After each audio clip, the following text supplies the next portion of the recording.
예수가 그리스도이심을 믿는 사람은 다 하나님에게서 태어났습니다. 낳아주신 분을 사랑하는 사람은 다 그분이 낳으신 이도 사랑합니다. 우리가 하나님을 사랑하고 또 그 계명을 지키면 이로써 우리가 하나님의 자녀를 사랑한다는 것을 압니다. 하나님을 사랑하는 것은 그 계명을 지키는 것입니다. 하나님의 계명은 무거운 짐이 아닙니다. 하나님에게서 태어난 사람은 다 세상을 이기기 때문입니다. 세상을 이긴 승리는 이것이니 곧 우리의 믿음입니다. 세상을 이기는 사람은 누구입니까? 예수가 하나님의 아들이심을 믿는 사람이 아니고 누구겠습니까? 저는 주일 설교할 때마다 이 설교 시간이 30분의 기적이라고 생각이 듭니다. 굉장히 짧은 시간에 증거되는 하나님의 말씀으로 믿음이 바뀌고 또 영적인 눈이 뜨이고 또 삶의 방향이 달라지는 그런 일이 정말 신기하기도 합니다. 오늘 이 시간에도 똑같이 30분의 기적이 일어나기를 원합니다.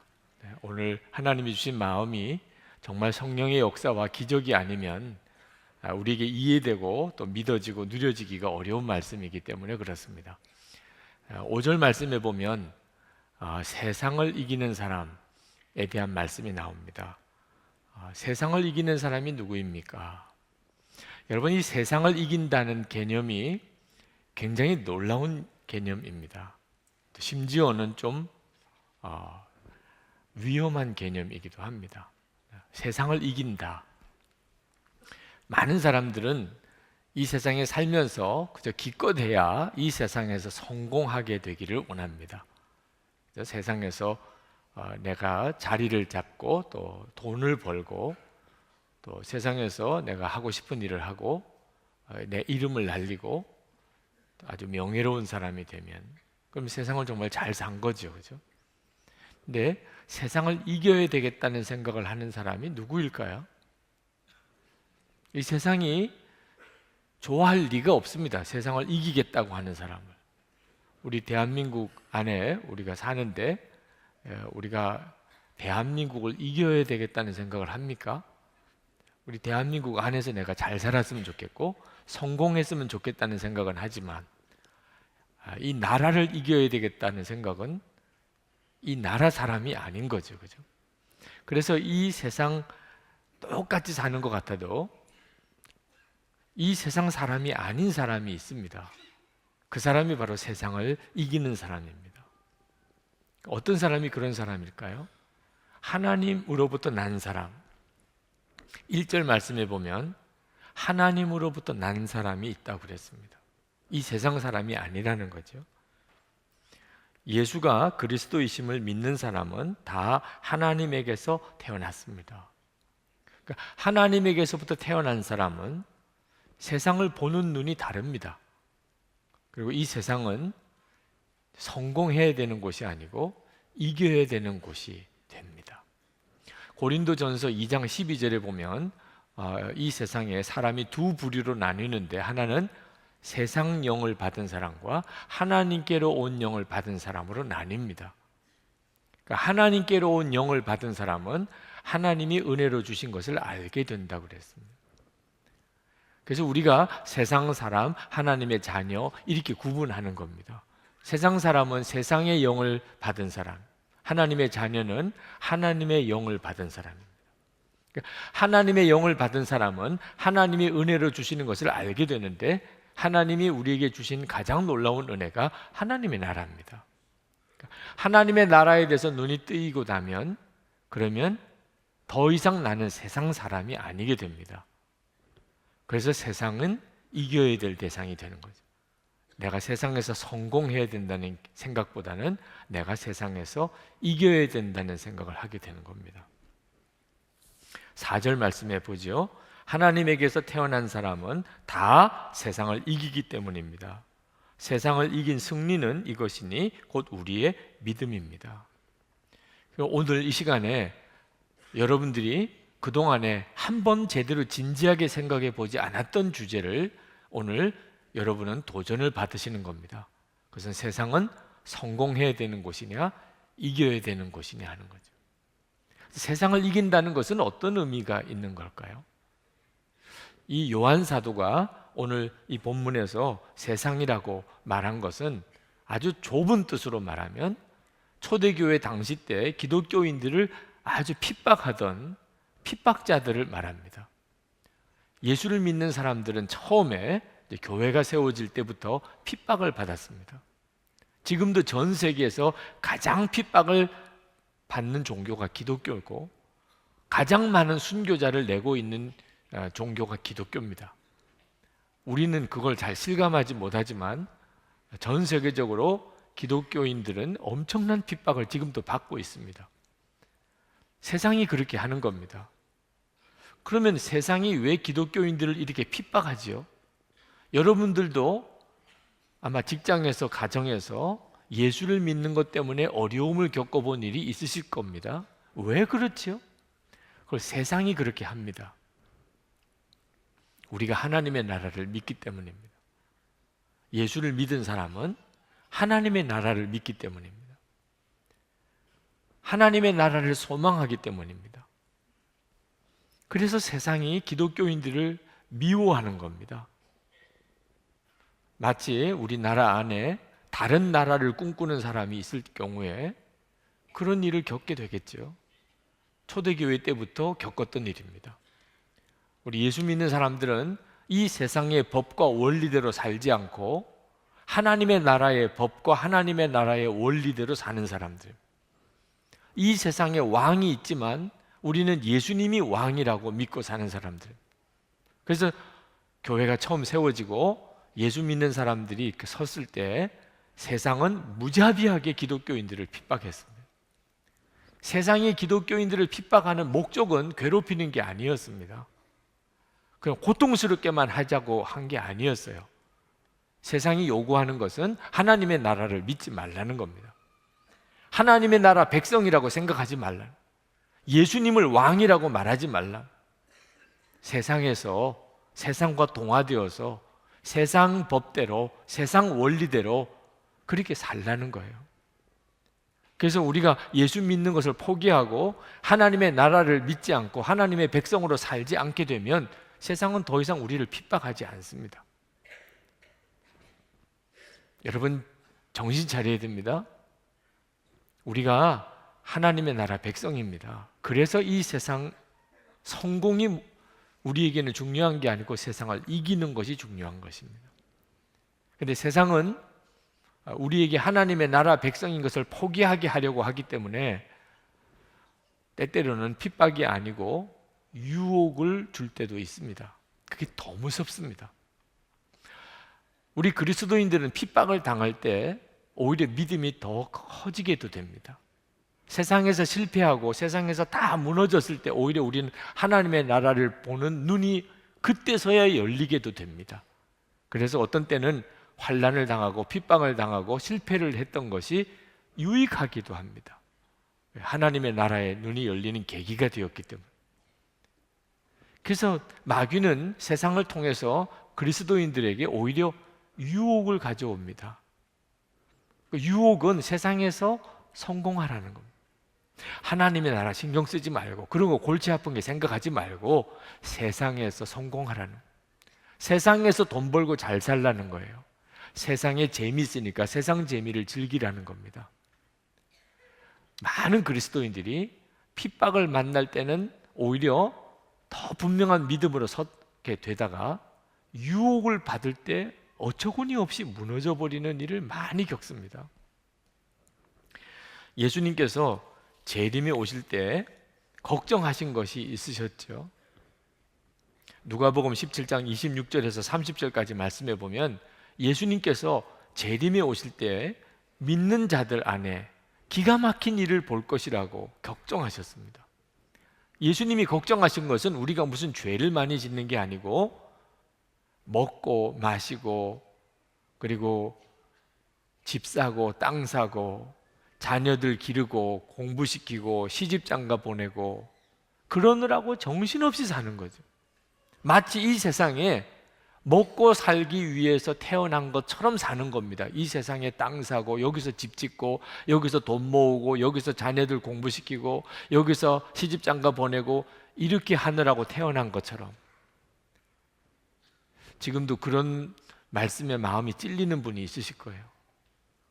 오직 그것만을 위해서 태어난 것처럼 그렇게 살다가 주님을 만날 때 이 세상이 전부가 아니었구나, 하나님의 나라가 있구나, 안 들어본 건 아니지만 한 번도 하나님의 나라가 있다는 것을 진지하게 생각해 보지 못하고 살았던 사람들, 우리 주님이 그렇게 우리를 만나게 될까 봐 주님이 걱정하셨어요.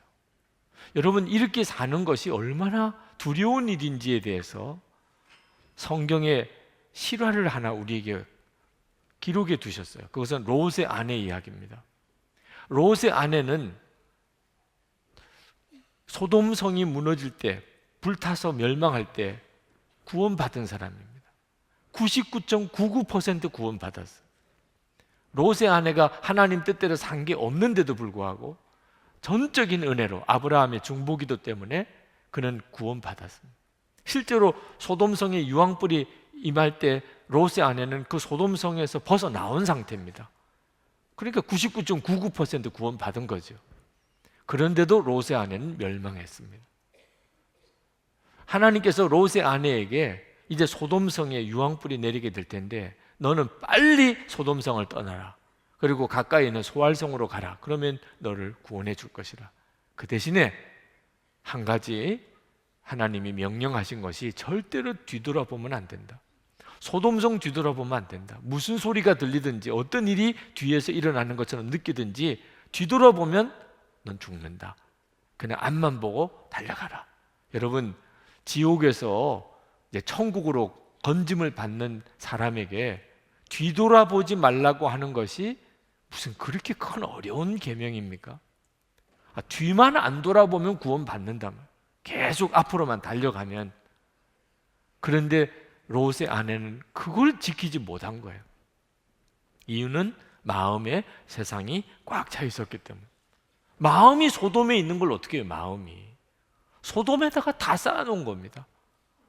그 멸망할 소돔에다가 자기 좋은 거 다 쌓아놓은 거예요. 재물이 있는 곳에 마음이 있다고 그랬는데 소돔성에 온통 자기 좋은 거 다 쌓아놓고 살았어요. 거기가 롯의 아내에게는 만세반석입니다. 그런데 그것이 이제 멸망당하는 겁니다. 구원의 축복은 받았지만 이 소돔성에 대한 미련을 못 버리고 결국은 유황불이 쏟아질 때 그때 자기도 모르게 그냥 돌아보게 됩니다. 자기도 모르게. 여러분, 자기도 모르게 돌아설 사람이 있습니다. 이게 두려운 거예요. 정신 차려야 하는 겁니다. 우리가 예수를 믿고 구원받았습니다. 그러나 이제 진짜 마지막 순간에 왔을 때 내가 마음을 세상에 두고 살았던 사람, 하나님의 나라 백성이라는 의식이 없이 살았어요. 이랬던 사람은 어쩔 수가 없습니다. 마음이 거기 있는 걸. 얼마나 비참한 이야기입니까? 그러나 이건 롯의 아내 이야기만 아니기 때문에 성경에 기록해 둔 겁니다. 우리가 하나님의 자녀가 되었다는 것은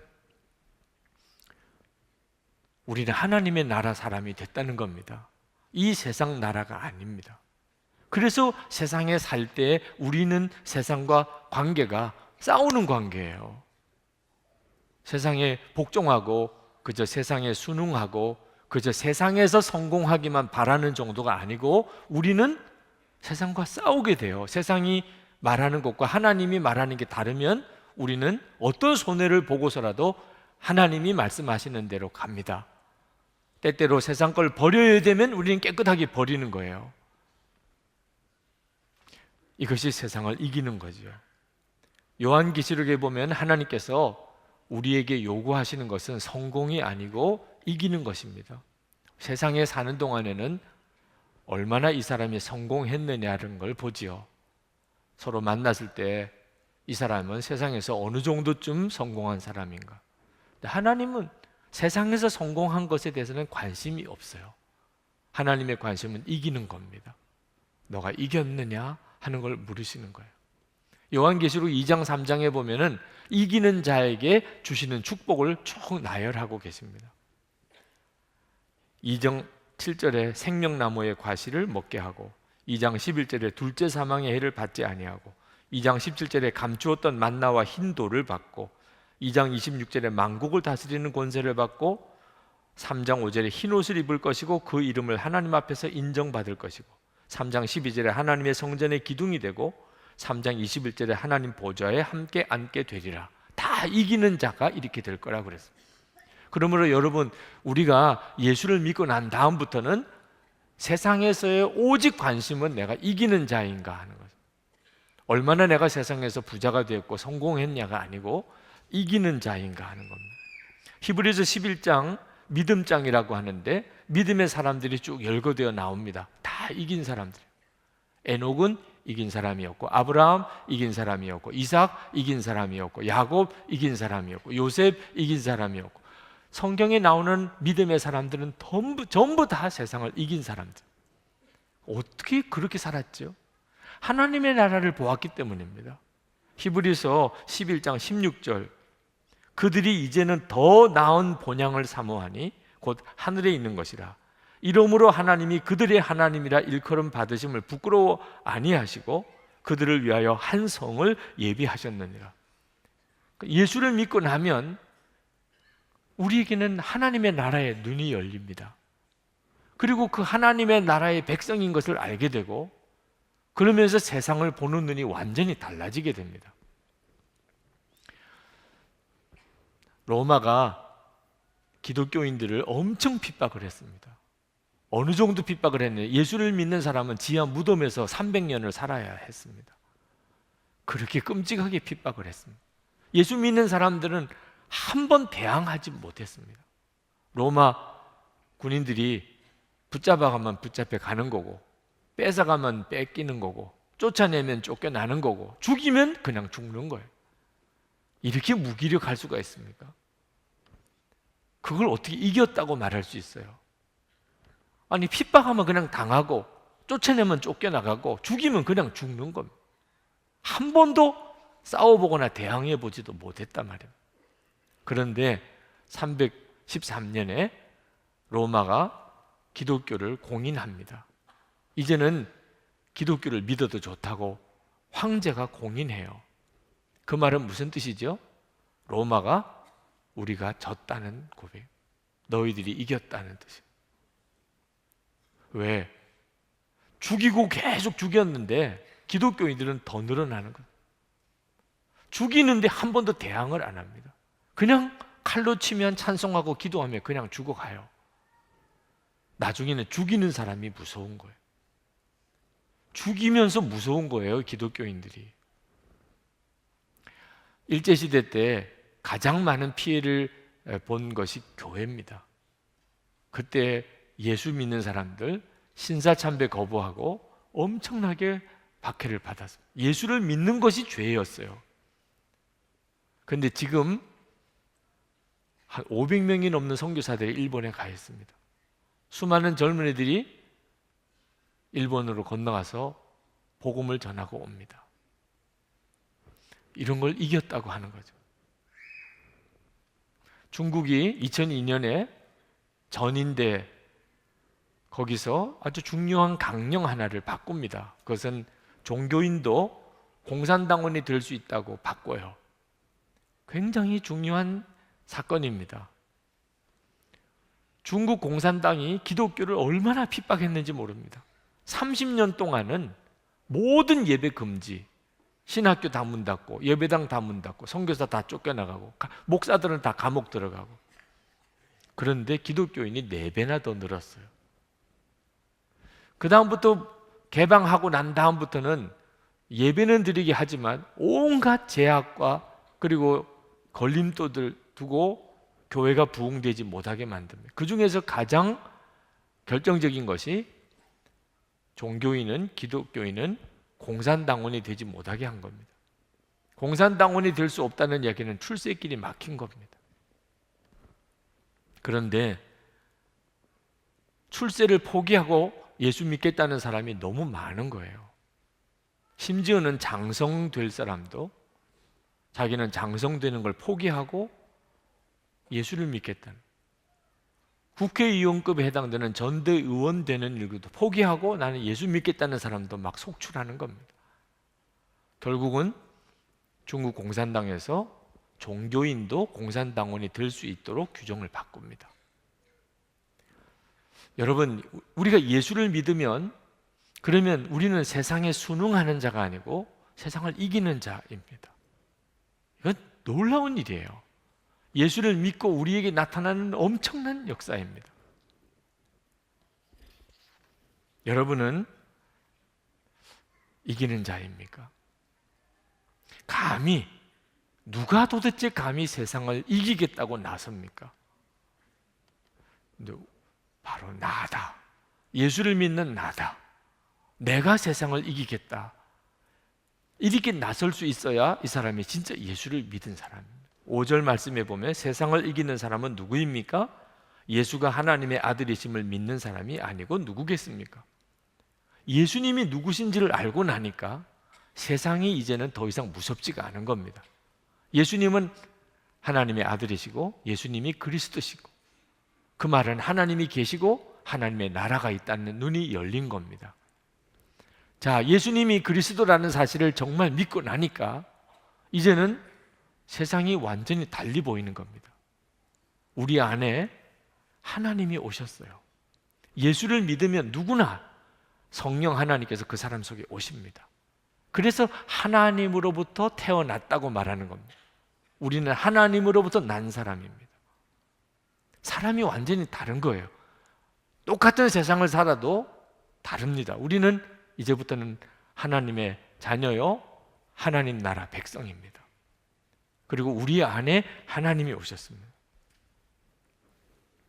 여러분, 하나님의 자녀인지 아닌지 뭐로 알죠? 세상 사람들은 친부모인지 아닌지를 유전자 검사로 안다고 그럽니다. 유전자 검사를 해보면 이제 친자 확인이 된다는 거죠.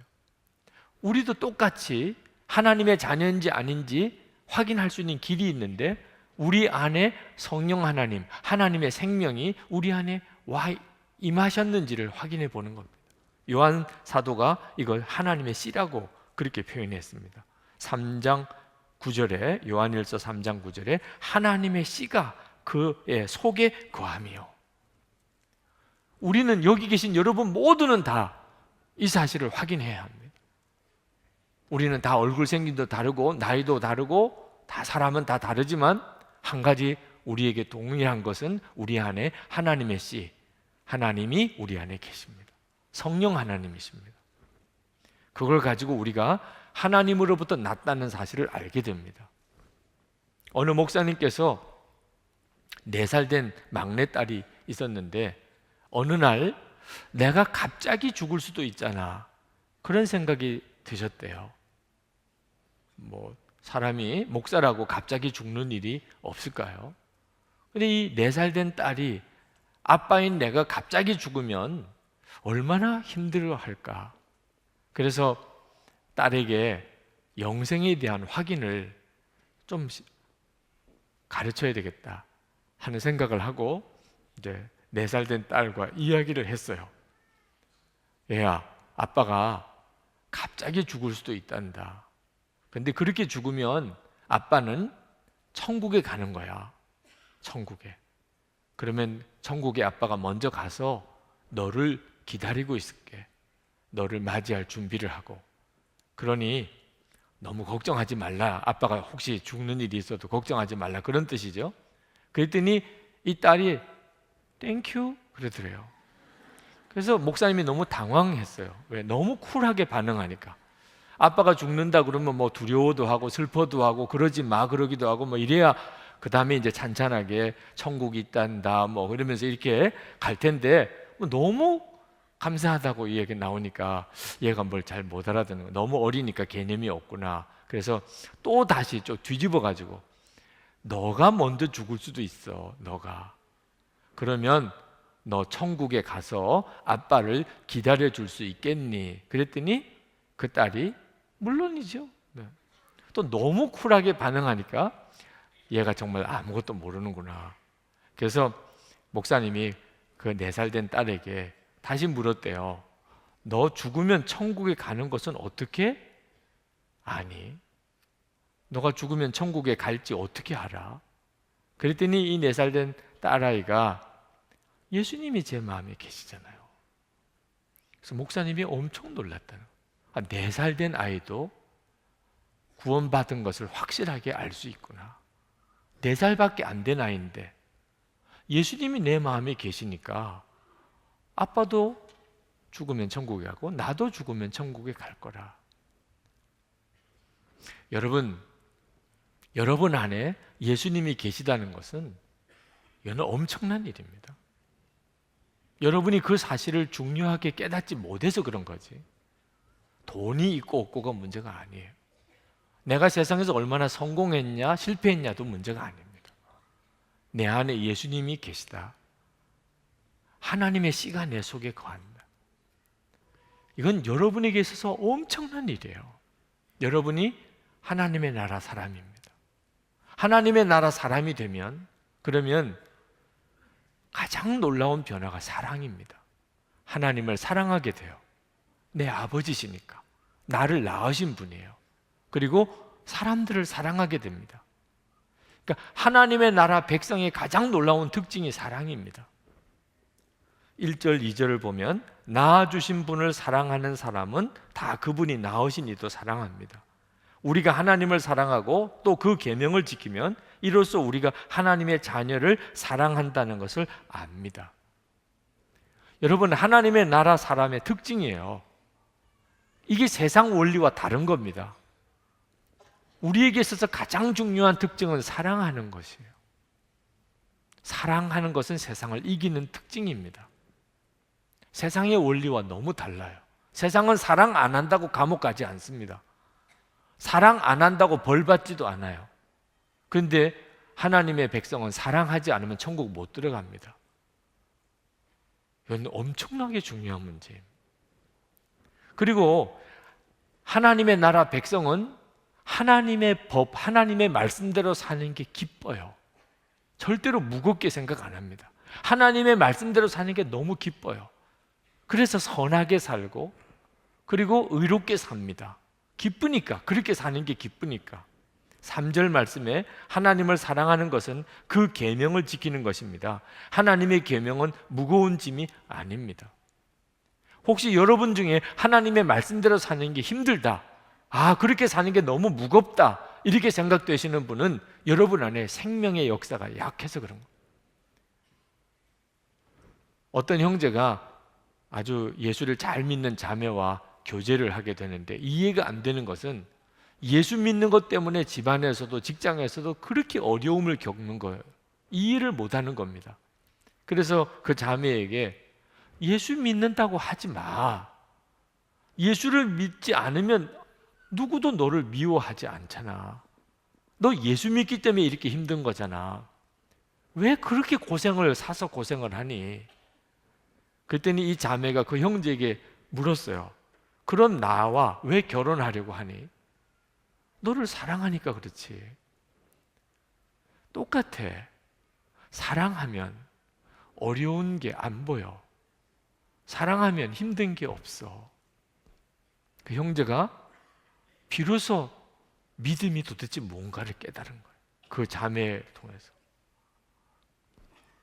그리고 복음을 진지하게 들었습니다. 그리고 예수를 믿고 그도 주님을 사랑하는 자가 됐어요.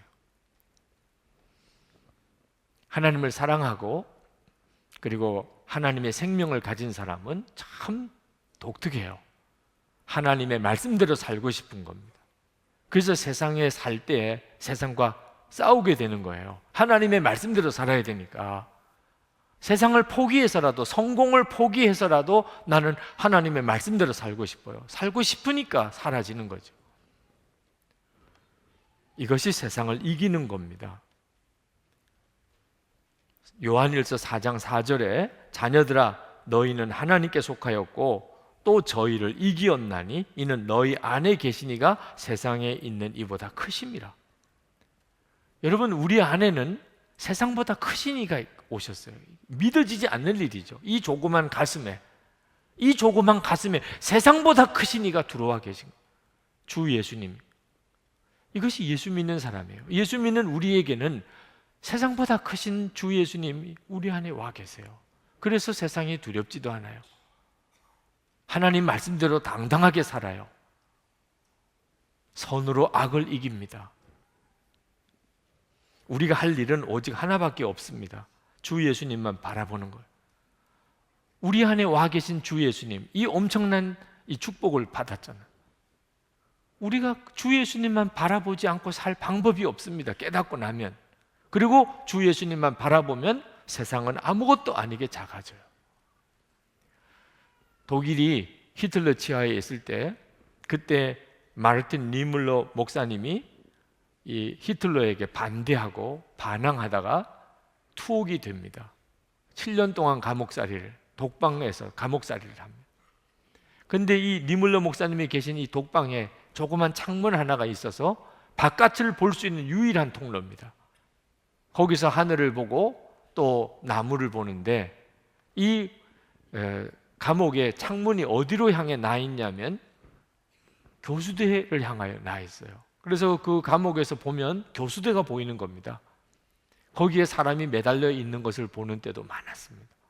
그러니 니물러 목사님은 항상 눈을 뜨면 교수대를 바라보고 살았어요. 점점 마음이 무너졌습니다. 사람이 매달려 죽는 모습을 보고 나도 저렇게 죽겠지. 점점 죽음의 두려움이 그를 사로잡았고 죽는 꿈을 여러 차례 꾸었습니다. 그렇게 사람이 그냥 말라져 가는 거죠. 고문하는 방법 중에 하나였습니다. 그러다가 어느 날 니물러 목사님이 기도하다가 내가 왜 저 교수대만 바라보고 사는가? 주님을 바라봐야지. 나도 언젠가는 저렇게 끌려가서 저렇게 죽겠는데 내가 그때는 어떻게 내가 죽을까? 그러면서 온갖 불길하고 끔찍한 상상을 늘 해왔어요.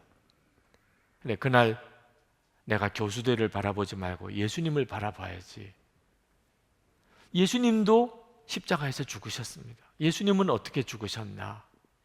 예수님께서는 놀랍게도 자기를 죽이는 자를 오히려 위하여 기도하고 죽으셨어요. 하나님 저들의 죄를 사하여 주소서, 자기가 하는 일을 알지 못함이니이다. 그때 니물러 목사님 마음에 그렇구나, 내가 저 교수대에 끌려가서 죽을 때 예수님처럼 그렇게 하면 되는 거구나, 다른 걱정할 게 없구나, 나를 죽이는 자를 위하여 축복하고 그를 위하여 기도하고 나도 죽으면 되는 거구나. 갑자기 마음에 두려움이 다 사라지고 놀라운 평안이 오는 겁니다.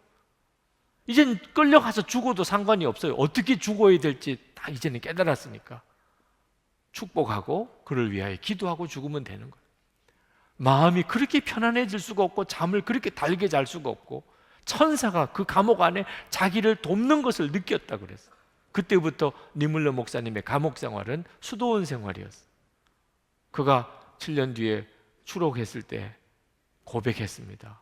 마치 깊은 산속에 있는 어느 수도원에 들어가서 7년 동안 있다가 나온 것 같았다 그랬어요. 여러분, 세상을 이기는 힘은 우리 자신에게는 없습니다. 어떻게 우리가 세상을 이깁니까? 그런데 우리 안에 와 계시는 주 예수님을 바라보면 예수님은 우리로 하여금 세상을 이기게 해주십니다. 이 시간에 이제 여러분에게 30분의 기적이 일어났는지 한번 확인해 보았으면 좋겠어요. 설교한 지 약 30분이 지나가고 있는데 여러분 안에 기적이 일어났습니까?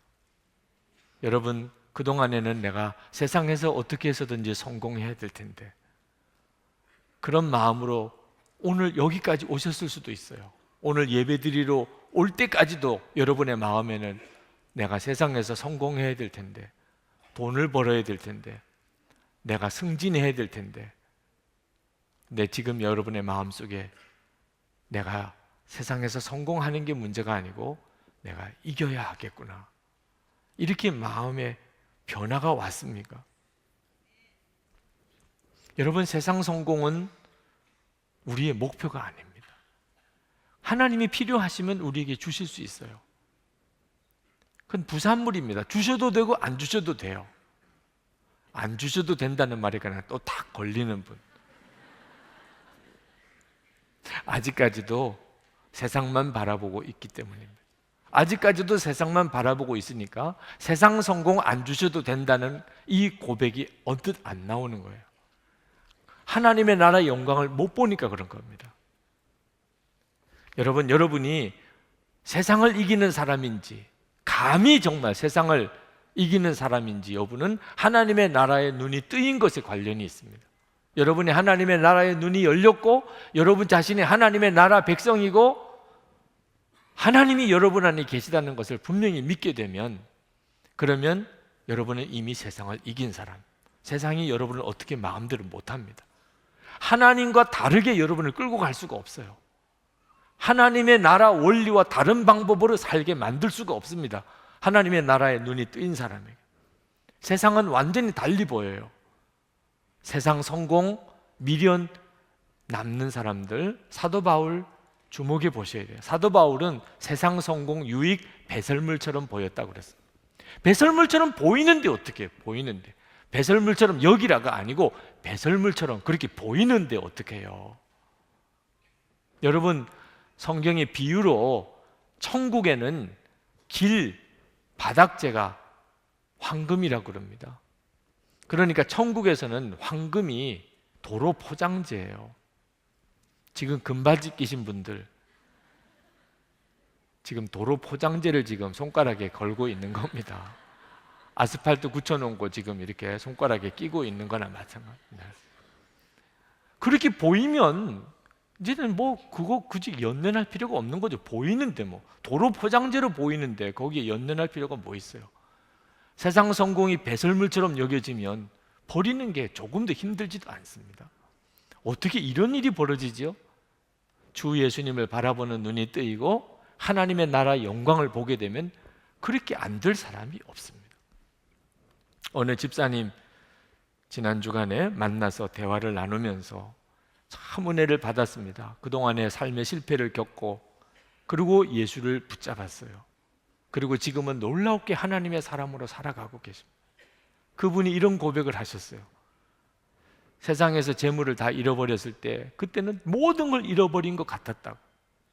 그런데 이제는 가장 작은 것을 잃어버리고, 세상에서 돈 잃어버린 것은 가장 작은 것을 잃어버리고, 그리고 하나님을 만났는데 이건 가장 큰 것을 얻었다. 자기는 축복받은 사람, 가장 작은 것을 잃어버리고 가장 큰 것을 얻었습니다.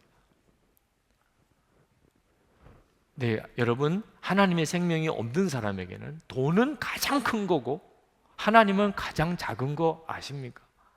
그렇게 보이는 걸 어떻게 해요? 그렇게 보이는 걸. 여러분 안에 성령이 오시고 예수님이 여러분의 주인이 되시고 나면 모든 게 다 뒤집어져 버리고 맙니다. 하나님이 우리에게 고난의 길도 가라, 십자가도 지라 괜히 우리를 힘들게 하시는 거 아닙니다. 하나님의 나라를 보여주시고 고난의 길, 십자가의 길을 가라고 하시는 거. 문제가 될 게 없습니다. 가고 싶어지는 거죠. 우리가 할 일은 지금부터 예수님을 왕으로 모시고 사는 겁니다. 그게 하나님의 나라 사람이니까. 여러분, 세상을 이기는 것은 믿음이에요. 믿어진다는 겁니다. 구원, 하나님의 선물입니다. 우리는 감사합니다. 그리고 받은 거예요. 하나님이 구원을 주시고 우리는 받은 겁니다. 승리도 똑같습니다. 세상을 이기는 것도 우리가 이기는 것이 아니고 하나님이 선물로 주시는 거예요. 이김은. 우리는 그저 감사합니다. 그리고 받으면 됩니다. 이제 월요일부터 직장에 나가고 세상에 비즈니스하고 또 세상 사람들 만나고, 여러분 지금 마음에 또 어떻게 사나, 그건 믿음이 없는 거죠. 그건 믿음이 아닙니다. 또 이길 기회를 주셨구나. 이번 한 주간 또 놀랍게 이길 기회를 주셨구나. 여러분, 예수 안 믿는 가족, 친척들하고 명절에 만날 때 또 어떻게 하나, 그건 믿음이 없는 거지요. 여러분이 정말 누려야 될 것은 승리를 주신다고 하신 약속. 고린도전서 15장 57절에 우리 주 예수 그리스도로 말미암아 우리에게 승리를 주시는 하나님께 감사하노니. 그러므로 오늘 이 시간에 여러분은 승리를 주세요라고 기도하기보다 감사합니다, 주님. 주셨으니까. 승리는 하나님이 주시는 거니까.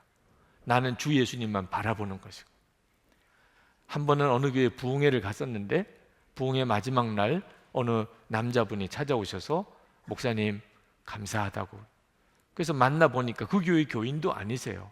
어떻게 첫째 날 저녁 집회 왔다가 그냥 한 주간 동안 직장 휴가를 얻고 새벽부터 부흥회를 참석하신 분입니다.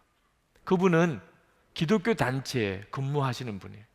그런데 너무너무 마음에 시험도 들고 상처도 받고, 그래서 사표를 내려고 사표 쓰고, 그리고 100일 동안 아침 새벽 금식하면서 기도 응답을 기다리고 있었어요. 하나님이 뚜렷한 응답을 주시지 않아서 답답해 하다가 부흥에 왔다가 그만 한 주간 동안 기도하고 말씀을 붙잡고 답을 얻으셨다는 겁니다. 하나님께서 말씀하시더랍니다. 너는 왜 자꾸 도망가려고만 하느냐? 너는 실망했다, 시험 들었다, 상처받았다. 너는 그러면서 왜 자꾸 도망만 다니려고 하냐? 너 평생 도망만 다닐래? 너는 왜 그 단체를 위해서 그 시험이 있고요, 그리고 악한 영이 역사하는 것을 너가 그렇게 느끼면서도 한 번 더 제대로 싸워보려고 안 하냐? 왜 기도하면서 예수의 이름으로 한 번 대적해 본 적이 없잖아? 목사님, 제가 내일 아침에는 일찍 제가 사무실에 나가서 그리고 거기서 하나님께 기도하며 예수 그리스도의 이름으로 우리 이 모임 안에, 단체 안에 역사하는 이 무서운 악한 영의 역사를 꾸짖고 제가 대적하려고 합니다. 하나님이 나를 그 일을 위해서 여기에 보낸 것을 이제야 알았어요. 저는 그동안에 자꾸만 도망만 다니려고 했어요. 하나님은 저에게 이기는 자가 되게 해주신다는 걸 몰랐습니다. 아직도 세상을 이길 확신이 없는 분이 계십니까? 구하세요. 이미 여러분 안에 하나님의 씨를 주신 하나님, 그분이 세상을 이기는 분이시니 여러분을 반드시 이기게 해주십니다. 이 시간에 기도하십시다. 여러분, 이김을 구하십시오. 그리고 믿으세요. 세상을 감히 이기려고 하는 자가 누굽니까? 나지. 예수 믿는 나지. 여러분이 그렇게 하나님께 구하십시오. 그리고 약속이 이루어지도록 기도하시기 바랍니다. 가정에서, 직장에서, 여러분의 삶의 현장에서 우리는 세상을 이기는 자입니다. 기도하십시다. 은혜와 사랑이 충만하신 아버지 하나님, 놀라우신 하나님의 은혜를 감사합니다. 아버지 하나님, 저희들의 마음과 생각을 주님이 사로잡아 주시고 하나님의 역사를 우리 가운데 이루어 주시기를 원합니다. 그들과 은혜를 더하시고 하나님의 역사를 우리 가운데 더하여 주소서. 아버지 하나님, 원합니다. 하나님, 갈망합니다. 하나님, 사모합니다. 오늘도 하나님, 간절한 마음으로 주님 앞에 구하며 간구하는 사랑하는 성도들을 하나님의 손에 붙들어 주시기 원합니다. 아버지 하나님, 이 시간에 주의 성령께서 친히 모든 이들의 마음의 깊은 곳에 임하여 주셔서 말씀으로 역사하시고 하나님, 그 눈을 열어주시고 하나님, 나를 온전히 보게 하시고 하나님, 세상을 보는 눈도 새롭게 뜨게 하시고 성공을 위해서가 아니고 하나님, 이기는 자로서의 삶을 살게 하시고 아버지 하나님, 우리를 계속해서 주님 이끄소서. 계속해서 우리를 인도하소서.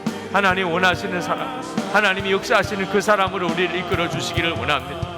아버지 하나님, 감사합니다. 축복합니다. 하나님, 오늘도 하나님 주님의 일하심을 기대합니다. 우리를 심령을 부흥시키시고 하나님, 우리를 새롭게 하시고 우리를 통하여 하나님의 역사를 이루시는 아버지 하나님을 찬양합니다. 하나님, 감사합니다. 하나님의 놀라웠고도 깊은 하나님의 은혜 역사를 하나님 부어주시기를 원합니다. 감사합니다. 주님, 찬양합니다. 아버지 하나님, 저희들이 잠잠히 정말 주님을 바라봅니다. 하나님, 이렇게 저렇게 세상 무서워서 움츠려들고 어깨에 힘이 빠지고 다리가 풀려서 눈동자에는 힘을 잃어버리고 다시 이길 엄두도 내지 못하는 패배감에 사로잡혀 있었던 때가 많았습니다.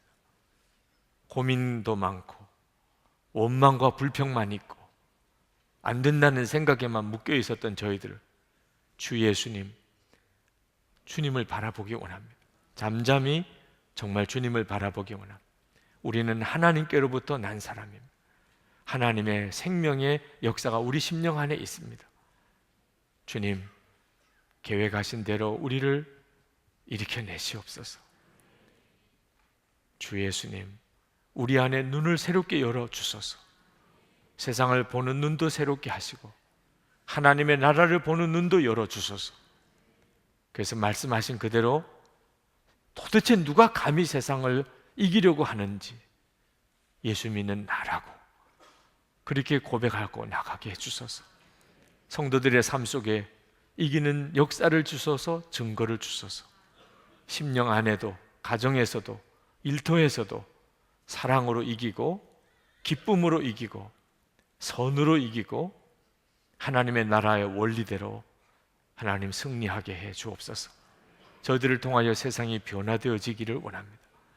하나님, 성도들과 교회가 건강하게 일어나고 또 진정 부흥이 일어나 하나님 이 사회가 달라지고 이 민족이 통일이 되고 세계 열방의 주의 복음이 전해지게 되기 원합니다.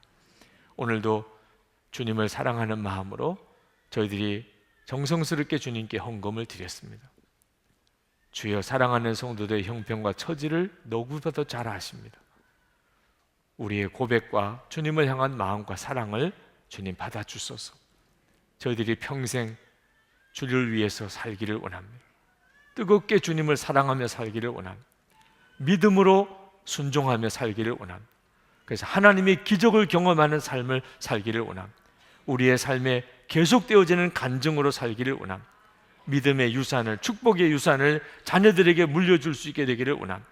우리 주변에 있는 사람들에게 하나님이 살아계심을 우리를 통해 보여주시옵소서.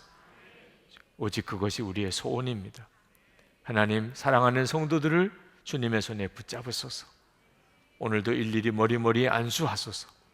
육신의 병든 것을 고쳐주시고 마음 상한 것을 치료하시고 가정을 회복시켜 주소서. 이번 명절에 복음의 증인들이 다 되게 하시고 기도의 능력으로 역사하소서. 우리를 통하여 가족과 친지들이 다 구원받게 하소서. 감사합니다. 하나님, 세계 열방에 흩어져 있는 주의 선교사님들, 특히 핍박당하는 곳에 있는 교회들을 주님이 이 시간에도 붙들어 주소서. 북한에 있는 동포들이 속히 구원받아 그곳에도 하나님의 교회가 세워지고 이 민족이 평화롭게 통일되게 역사해 주시옵소서. 예수 그리스도 이름으로 간절히 기도합나이다. 아멘.